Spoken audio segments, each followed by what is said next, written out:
Jewish tradition values life. Did you know that you can break any commandment to save a life? You can eat non-kosher food, you can drive, use electricity, except for three. There are three rules you cannot break to save a life, according to traditional practice, of course. One of them is worshiping idols. The second is impure sexual relations. And the third is murder. You cannot kill someone else to save your own life. If a murderer is pointing a gun at you or holds a knife to your throat and says, kill that third person, you cannot do it. As the rabbi said, whose blood is redder? Interesting way to frame it. How can you evaluate the value of one life versus the other? Who is to say that your blood is redder than the threatened person? Jewish practice over the centuries has invested a lot of energy in rescuing captives. Most medieval communities had a special charity fund to rescue captives brought by pirates to their shores. You're allowed to kill a pursuer who is pursuing someone else's life to save the one being pursued. This actually justifies abortion in the case of the life or health of the mother, because the fetus is understood as a rodef, a pursuer pursuing her life, and you're allowed to kill the pursuer to save her life. And of course, breaking Shabbat to save a life. It's not always consistent. There is still capital punishment in traditional Jewish law. There are high hurdles to qualify, but it's still a possibility. And in the Torah, we read about wars that are commanded to purge the land of the Canaanites. Sadly, these passages are sometimes brought to bear these days in current battles with current Canaanites. And there's even a debate in that passage that says you can break Shabbat to save a life that says, well, if you can break Shabbat to save the life of a Jew because they'll observe many Shabbats, why should we save the life of someone who's not Jewish? They still say, yes, you should, but the reason is different because, of course, the non-Jewish person isn't observing Shabbat. They're saved mipnei darchei shalom, because of the reasons of the paths of peace. If we're going to get along with our neighbors, we need to treat them with basic human concern. To paraphrase George Orwell, all lives are equal, but are some lives more equal than others? As individuals, of course they are. Your family, your community can appeal to you, and their pain affects you more. This is entirely natural and appropriate, part of our old brain. This is how humanity works. Now, we do not totally disregard the humanity of other people and other groups. If we did that and we only cared about what happened to our family and did anything bad to everyone else, it'd be like the mafia, right? They're good to the family, but anyone outside is fair game. We're not the mafia, but we're allowed to have special concern for our family, for our community. Now, you know why I'm talking about the value of life, or the pain we feel from the suffering of others, the balance of us versus them. Right now, there are millions of Israelis and their families and friends who are absolutely devastated by loss and suffering. Children and teenagers and parents and grandparents killed, wounded, kidnapped as bargaining chips at best, at worst subject to torture and rape and ultimate murder. As a consequence of Hamas's murderous rampage beyond all justification, and despite any precautions that Israel might take to minimize civilian casualties, Israel's response in Gaza has and will affect millions of lives. After October 7th, Israel cannot allow Hamas to continue. Even Yossi Beilin, the veteran peace activist, the architect of the Oslo Peace Accords, the perennial optimist, was on the BBC this week, and he admitted Hamas cannot continue. It's an Israeli consensus across almost all lines, unthinkable before that date. But to destroy Hamas, what else will be destroyed? There is so much to say, and yet words fail. Let me tell you what I will not be talking about tonight. I will not be talking about how Israel's intelligence and defense systems failed so dramatically.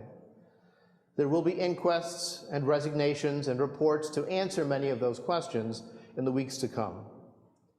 In the big picture, it is clear that believing you can just contain Hamas in Gaza with a big fence and rocket defense that will last forever is wrong. Shrinking the conflict, managing an unsustainable status quo frozen in perpetuity simply will not work. I thought of the example of computer security. The reason why hackers always have the advantage is that they have an unlimited amount of time to study your defenses and then choose exactly the right way to act and attack. Well, that's exactly what happened. We will have to wait to explore exactly how this happened, so we will not be talking about that tonight. I will not be talking about what the political fallout might be in Israel, among Palestinians, in the United States, and around the world. For that, too, we will need to wait and see. If Israel does defeat Hamas in Gaza, would the Palestinian Authority take over again? What will American presidential candidates do? Is this disaster the end of Netanyahu and his right-wing government? Again, we will have to wait on those questions, too. What am I not talking about? The details of what was done on October 7th. Our understanding of the Holocaust is not made deeper or more profound by reading endless stories and watching endless newsreel footage of murder, suffering, body after body. Our mind shuts down after too many.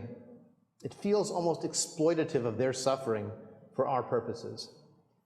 So if you want to read details or watch social media videos of Israeli Jews suffering, that's up to you, but not tonight.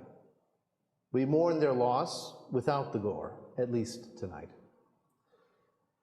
Everything that happens has causes, contexts, actors, historical precedent.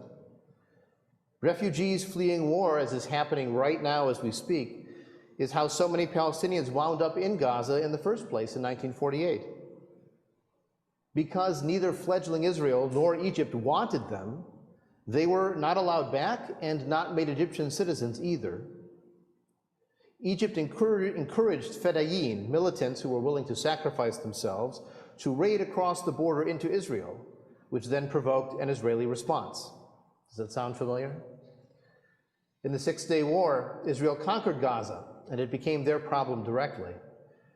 After '67, the Palestinians concluded that the Arab nations were never going to be able to free Palestine for them, and they turned to more radical means, what most of us call terrorism. There was an episode in 1970 where terrorist infiltrators from the north shot up a school bus. There was taking an elementary school hostage in Ma'alot in 1974, with Israeli responses to these dozens of Israeli deaths with raids and shelling on Palestinian refugee camps. The events of October 7th and their aftermath are like a replay of the Palestinian-Israeli conflict's worst hits of the 20th century. The last time Israeli territory was occupied by an invading force was 1948. The mass murder of Israeli civilians, the hostage-taking, the Israeli responses, it all feels like a play we've seen. Now, there are differences between then and now. Israel is certainly much more established in its 75th year than it was in its first few years. Picturing the state of Israel simply being wiped out is much harder to do. It certainly was much harder to do before last week, when I said that at Yom Kippur. The threats from Hezbollah in Lebanon are very serious, and perhaps we are less sanguine today about Israel's prospects, but we nevertheless believe there will be an Israel of some kind. A difference, the ability of technology to provide security, sometimes a false sense of security, but also we see the immediate pain produced and expressed on social media. Sometimes a smaller world is wonderful, and sometimes a smaller world puts everything in a palm of our hand in front of our face. Another difference between then and now is the growth of the settlements in the West Bank since 1967, and in Gaza from '67 until 2005 when they were withdrawn. These have become flashpoints, and flashpoints in both directions. Opportunities for Palestinians to attack and opportunities for the settlers to attack back or to attack there on their own. You might recall, less than a year ago, there was what we called a pogrom in a town called Hawara, where settlers rampaged, burned cars, attacked Palestinians they found. That was our side doing the violence. And it goes both ways, and it goes back and forth, and it continues, and the settlements become a symbol of what the Palestinians do not see in their future. In 1993, 30 years ago,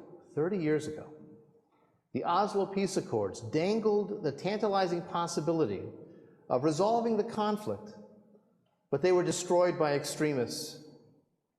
The assassin that shot Yitzhak Rabin was a Jewish radical.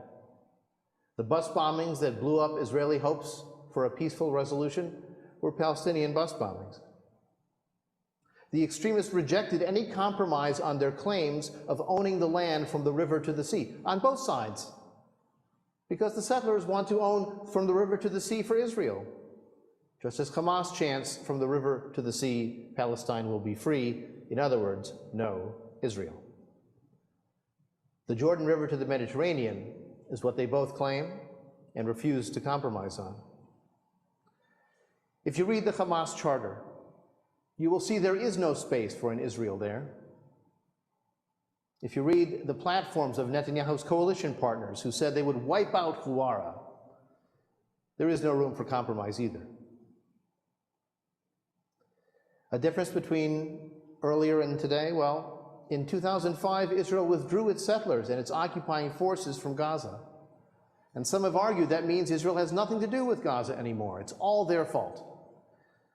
As it turns out, though, Israel supplies the water to Gaza, it supplies electricity to Gaza, Israel maintained control over the airspace and the coastline and most of the land borders, other than one access point with Egypt, which Egypt controls very tightly. Hamas took over control of Gaza from the Palestinian Authority in a violent overthrow in 2007. And since then, every few years, there has been a hot conflict between Hamas and Islamic Jihad rockets on one side and Israeli missiles and artillery on the other, attempts by Hamas to attack across the border with sophisticated tunnels, sometimes even sending incendiary balloons to set fire to Israeli fields. Now, what does Hamas want? They want there to be no Israel. It is a Muslim fundamentalist and autocratic government, and as I mentioned, their last election was 18 years ago. Now, the alternative for the Palestinians is Mahmoud Abbas's Palestinian Authority. And that's like picking between two terrible options. Autocratic and fundamentalist on one hand, weak and corrupt on the other. Sometimes Abbas is made fun of in Israeli political circles. They call him the mayor of Ramallah, because that's about as big as his territory extends. Does Hamas care about the good of the people? Or do they care about their ideology? You might have heard in the news just in the last 24 hours that Israel has called for over 1 million Palestinians to flee from the north of Gaza to the south. Perhaps an unrealistic time frame, likely an unrealistic time frame. Do you know what Hamas said in response? They said, stay. They want the human shields. They want the martyrs. If they cared about the good of their people, they might have chosen a different path. We have to understand one of the differences today is Palestinian desperation. It has been 30 years since the Oslo Accords. There was a timeline. They were supposed to have a state half a generation ago. And what has happened in the last 5 years? The Abraham Accords, which Israel finds wonderful. Relationships with the UAE, and with Qatar, and this conversation about a Saudi normalization. But do you know what was off the menu in all of those conversations? Anything to do with the Palestinians. The template was set in the Camp David Accords, where they punted on solving the Palestinian issue, and the same thing happened with the Jordanian Accords in 1995, and everything since. The Palestinians get punted. And so they become desperate. They are nowhere close to a Palestinian state. They're nowhere close to the dignity that they desire, let alone eliminating Israel if that's their goal, which is goal for some. Others would coexist. As I wrote in our message to our congregation, if Hamas was willing to face what was going to happen after their invasion of Israel and the slaughter they enacted, if they were willing to risk the aftermath, consider how desperate and how fanatic they must be to do that. They're hoping that this time, unlike all the other times, the other Arab nations will intervene. Hezbollah in the north, Syria in the northeast, perhaps Jordan in the east, Iran even further. They're hoping a worldwide jihad will happen. In fact, if you read inflammatory news sources, which is just about everything these days, you heard that Hamas declared a worldwide day of jihad to happen today. Check the news tomorrow. There wasn't very much. There were an isolated stabbing in Beijing, one in France at a school. There was a marching protest in New York City where one pro-Palestinian protester was arrested and one pro-Israel protester was arrested because they got into a dispute. I know of no Jewish schools that have been attacked, no synagogues that have been burned. This was what terrorism does. It's to make you afraid. And so, this day of jihad was declared, it didn't happen. Hamas is hoping again it will be different, but it won't. They will have caused destruction and they will be no closer to their goal of any Palestinian state, let alone one from the river to the sea. Former American Defense Secretary Chuck Hagel once said, "Desperate men do desperate things when you take hope away." And that's where the Palestinians are today. And he said this a decade ago. One of the challenges we face today that's different is the willingness to accept extremism in the pursuit of political goals. How far does supporting anti-colonial liberation by any means necessary really go? Is it by any means necessary? Is any form of resistance acceptable? Because if you really believe that, then you accept what Hamas did. You defend what Hamas did. You say anything is justifiable. But I bet you that if 3 years ago, Black Lives Matter protesters did what Hamas did, it would be a different world. And they would not have achieved anything. What they did was 99% nonviolent protest. There was some looting and so on in some places, but the vast majority of those protests were peaceful. Sometimes the violence was caused by the police and not by the protesters. But they were able to convey their message and shift the conversation towards justice because of how it was done, and because it was not by any means necessary. Any means is too far. We've also seen a willingness to accept extremism in the Israeli government. In the 1980s, if you were a Kahanist, if you were a Jewish supremacist, you couldn't even serve in the Knesset, the parliament. Now you can become the Minister of National Security. In fact, the current Minister of National Security, Itamar Ben-Gvir, has been the one adding gas to the fire, showing up on the Temple Mount, the Al-Aqsa Mosque, to assert his authority, supporting the expansion of settlements, and simply being incompetent in addressing the horrific violence within the Israeli Arab community. You don't hear much about, but their murder rate is through the roof, and it's because of indifference by Itamar Ben-Gvir. In fact, he's a national security minister who wasn't allowed to serve in the Israeli army because they already knew he was too incendiary as a teenager, and they didn't want him. And now he runs the police. But that's accepting extremism in the Israeli government in a way 30 years ago they wouldn't have done. And what we've seen this week has been tremendously disillusioning to people on the political left, is an unwillingness even to condemn Hamas's slaughter and torture. An unwillingness to acknowledge Palestinian civilian casualties from Israeli munitions as well.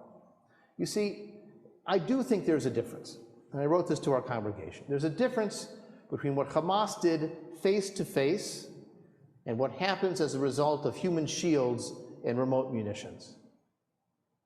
But after time, even if they are human shields, even if Israel warns them and tries to get them to leave before they bomb, the explanation begins to fail when the totals of dead children become higher and higher. In the end, it's a debate of us versus them, another one. And we sympathize with us, but if we are human, we have some feeling for them. What do we feel tonight? We feel the tension between our humanism and our Jewishness. We are human beings who sympathize with the suffering of other human beings, especially civilians. And we are part of the Jewish family, by birth or loving connection. And so we feel the pain of other Jews like the members of our extended family that they are. We are both human and on the Jewish branch of humanity. These two commitments will continue to be in tension. What do we feel tonight? There is before and there is after. There is before, the first time someone we love dearly has died, and then there is after. There is the first time we fail spectacularly.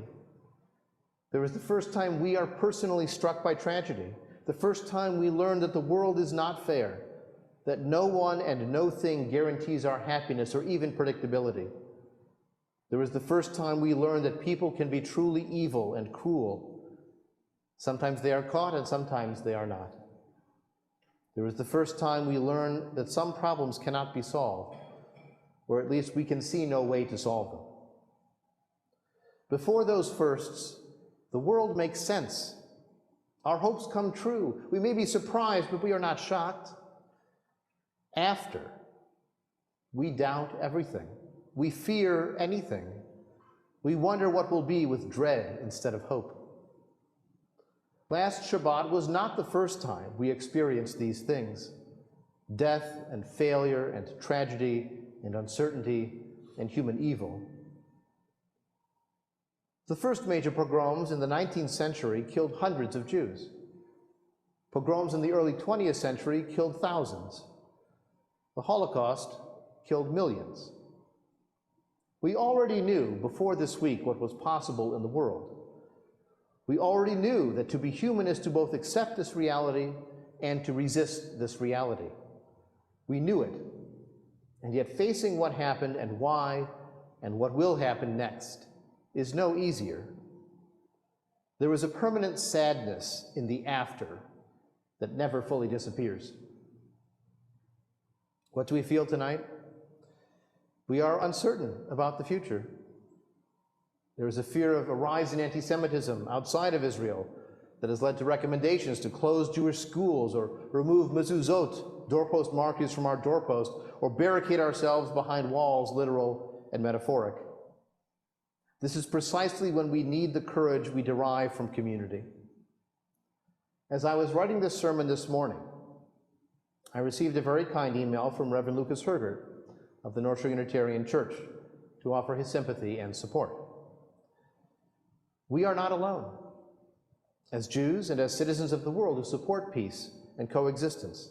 There are vigilante settlers, and there are Jewish and Arab neighbors doing joint patrols to keep their communities safe in Haifa and in Jaffa.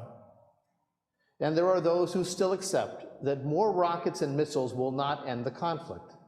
They will end lives, but the generational war will continue, and we find community with them too. What do we feel tonight? We are committed to our humanism, to our Judaism, and to living our Judaism through our humanism. There have been many calls this week for Jewish prayers, especially the traditional Oseh Shalom from the end of the Kaddish praise of God. Let God make peace. He will make peace for us and for all Israel, and at the end we say Amen. For the dead, for the mourners, for the hostages, make peace. We at Kol Hadash celebrate the human hope and the Jewish hope for peace, but we do not wait. We do not pray for it to happen. We sing and we live Na'aseh Shalom. We will make peace. Aleinu v'hal kol ha'olam, for us and for all the world, not just all Israel. And when we have achieved it, we affirm Shalom. Peace has been our goal. It may be farther away than ever, but peace is still our goal.